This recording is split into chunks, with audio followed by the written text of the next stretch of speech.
Seda odamman. Seda? Siz do'stim, u yerga qarab qoling. O'tar. Qanaqa siz? Soxta do'stni aniqlash xizmatidanmi? Qo'rqdi aka, nima xizmat? Soxta do'stlaringizni aniqlab beraymi? Zo'r bo'lardi. Yuring menga qo'ya. Do'stim yaxshimisan? Men nima chaqirding? Ozgina qarz kerak bo'lib qoldi. O'shanga ozgina pul berib tur, kreditlarimni yopishim kerak-da. To'g'risi mana 20 ming pulim bor, shuni olsang mayli. Do'stim, borim shu. Bilasan, sen uchun ayamayman. Sen uchun hamma narsaga Bu do'stingiz sizni pul so'rashingizni bilib, oldi cho'ntagiga 20 ming so'm solib chiqqan. Qolgan pulini siz ko'rmasin deb orqa cho'ntagiga solib chiqqan. Boshqa yo'q. Do'stingiz, boshqa yo'q. Siz kartasida bormi yo'qmi ko'rmoqsiz.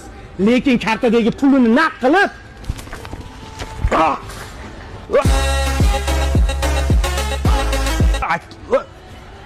qaypag'ini ichiga solib chiqqan. Soxta do'stlar bilan yuribsiz. Shunaqa gaplardi endi. Soxta bu do'stingiz. Soxta. O'zi sigaret chekyaptimi, sizga bermayaptimi? Bu nosni ham yashirib chekadiganlardan. Soxta bu, ishoning. Men sizni ko'rdim-u, pachkalab chekkan paytlaringiz o'rtoqlaringizga ma deb tarqatgan paytlaringizni ko'rdim-u. Endi chekayotganingizda bir chekim qolganda do'stim o'zi bitta edi, men chek deb bergan paytlaringizni ko'rdim-u. Bu odamni